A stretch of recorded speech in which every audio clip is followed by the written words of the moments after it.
ರೂಪರೇಷೆಗಳಿರ್ತಾವೆ. ಕಾಂಗ್ರೆಸ್ ಅಧಿವೇಶನದ 100 ವರ್ಷಗಳು ತುಂಬಿದ್ದಾವೆ. 1924ನೇ ಇಸ್ವಿಯಲ್ಲಿ ಬೆಳಗಾವಿಯಲ್ಲಿ ಕಾಂಗ್ರೆಸ್ ಅಧಿವೇಶನ ನಡೆದಿತ್ತು.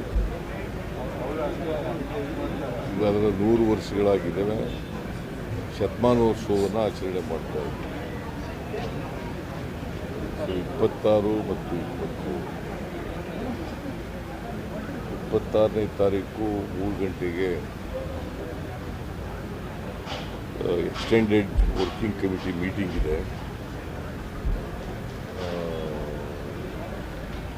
ಮತ್ತು 27 ಬೆಳಿಗ್ಗೆ ಮಹಾತ್ಮ ಗಾಂಧೀಜಿಯವರ